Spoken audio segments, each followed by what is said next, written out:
America were flooded on purpose, not by storms, but by dams, lakes, and development projects. Oscarville, GA, a thriving black town wiped out in 1912. Later drowned by Lake Lanier in the 1950s. Coaliga, AL, home to the first black-owned railroad, gone buried under Lake Martin. Ferguson, SC, vanished under Lake Marion during a government hydro project. Little Egypt, NC, a peaceful black fishing village, submerged beneath Belews Lake. Vanport, Oregon's second largest city, washed away in 1948. Black residents were never allowed to rebuild. Seneca Village, NYC, erased in 1857 to build Central Park. These weren't accidents, these were black communities erased from the map. How many more we may never know. Why don't I hear anyone speaking about the two black women who went on a farm and were unalived by the farmer and then had the employees feed those same two black women to pigs, yet these are the people that Trump claims needed saving and needed to come here. A white Afrikaner farmer decided that he was going to murder in cold blood by shooting two black women and then chopping them up and fed them to pigs. They were not asked to enter a plea, and the men were arrested after police investigation led to the discovery of the decomposed bodies of the women in a pigsty on a farm in Sayabeg outside where this farm was. The investigation began when a 45-year-old South African woman went missing after visiting the farm on the 17th of August in 2024, accompanied by a 35-year-old foreign national woman. Both women sustained gunshot wounds and they never escaped. They were essentially fed to these animals. These are the same Afrikaners that Trump brought here because they were facing a you-know-what-aside in Africa. But it's pretty clear they're the one doing the unaliving. I'm interested as into why the far right isn't talking about this. Shalom. Kol halo Yahweh Ba'ashum Yahusha Ba'ashum Rakach Wadash. The monster of the apostles, the monster of the elders. Agri Millstone, Ruel tells his truth. Much respect to you brothers out there preaching his word in truth and sincerity throughout the four corners of earth. Tabernacle David, hopeful elect, speckled bird. Shalom, shalom, shalom. Let's get into this lesson. Right, you had the Hodge twins. I don't know if brothers saw that or not, but you had the Hodge twins try to join themselves into the all Edomite town, right? And with them, right, these Edomites, right, trying to make that all Edomite town, which they'll call it all white town, right? The biblical name is Edomites, right? And the chief tribe of them is Amalek, right? The big noses, the issues. But anyways, with them over here trying to make their own town, right? It goes to show you, Jake, that this ain't your rest, man. As the videos that I'll have play that I will play within this video, right, will show you clear as day that this ain't your rest, man. Right? That you can't do what the Edomites can do. This is their kingdom. This is their blessing, right? A temporary blessing. Our blessing is coming. Us being on the next level is coming. But right now we have to endure. We have to do the work of the Lord. And we have to understand that, hey, this is his kingdom. But his kingdom is coming to an end, right? And call Lord Yahweh Shemion Shah for that, right? Because as you see in the videos, however I format this video, you'll see clear as day, Jake will be self-sufficient, have their own towns, doing great. But Esau, he will come in. He will come in and destroy those towns, flood them, burn them, drop bombs on them. The wickedness of these Edomites, man. These wicked and bloody men. Matter of fact, let's get some scriptures on that. Slack you. Psalms 59 and verse 2. Deliver me from the workers of iniquity and save me from bloody men. We're going to need to be saved from these bloody men, right? They love blood. They love destruction. The scriptures speak of in Proverbs 4, they can't go to sleep, just roughly paraphrasing, unless they cause some to fall or some to be destroyed, just roughly paraphrasing, right? They love being bloody. They love blood.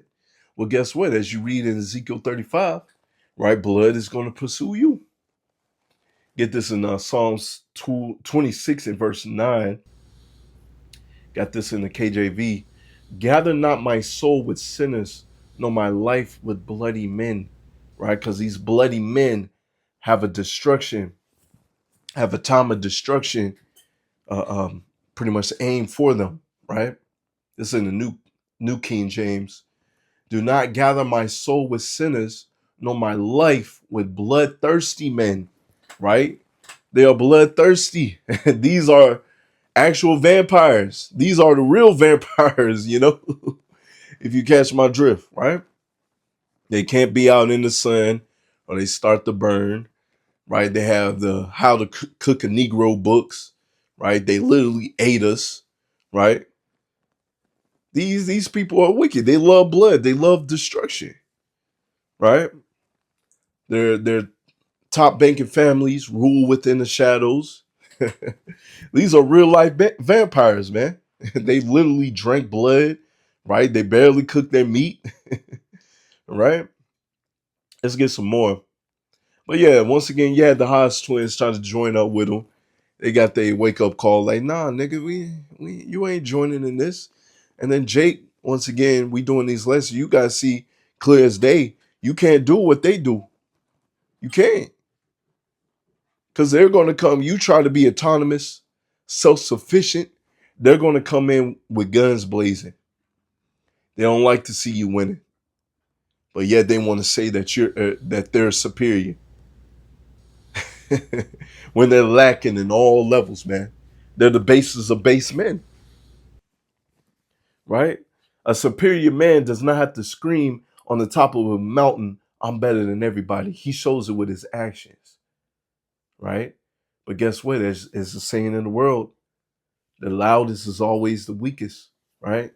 The loudest in the room is the weakest in the room. And that is clear as day to Edomites.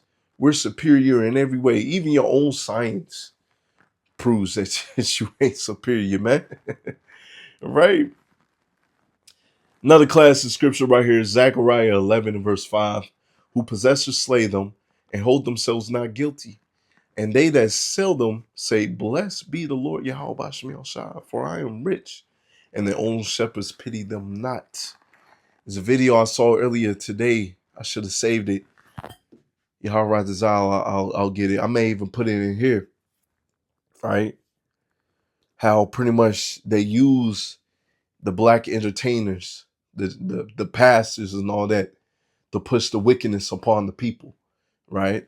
The video was pretty much about Morgan Singer, right? Kill Gates' grandmother, right? Pretty much about Morgan Singer and how she put out she pretty much hate Jake. She don't want Jake out there reproducing, man. Call us cockroaches and all that type of stuff. Well, the Bible is clear, man. Matter of fact, I'm gonna go ahead and get that. May have to re-highlight it. But anyways, in Obadiah, right? You wanna get rid of us? Let's get this. Let's get this. Obadiah 1 and verse 18. And the house of Jacob for it shall be a fire, and the house of Joseph a flame, and the house of Esau for stubble. And they shall kindle in them, devour them, and there shall not be any remaining of the house of Esau, for the Lord Yahweh Bashmiel Shah have spoken it. Right? Matter of fact, I was supposed to get verse 17. But upon Mount Zion shall be deliverance, and there shall be holiness, and the house of Jacob shall possess their possessions. Right?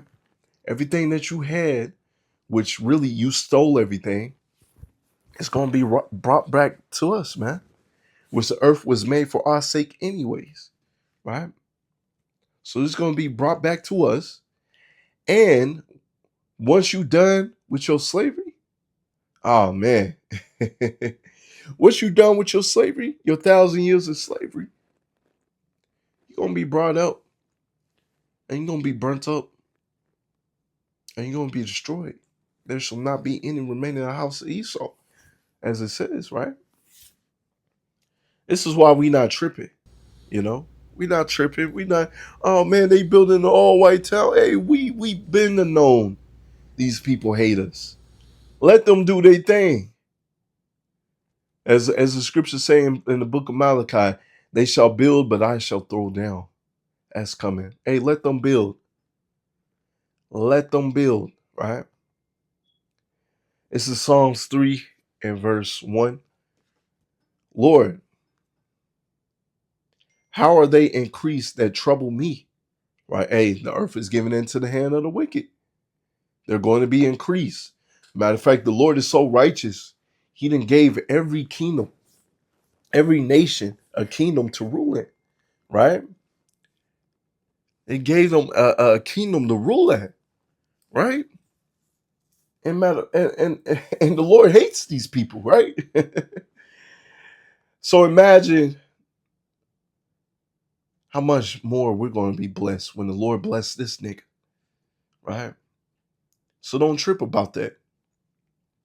Many are they that rise up against me. Many there be which say of my soul, there is no help from him in power. Selah. Right? Where's your power at? Where's your God at? I don't see him helping you. Why ain't you on this pedestal? Why ain't you doing good? Well, as the scriptures say, I shall bear the indignation of the Lord.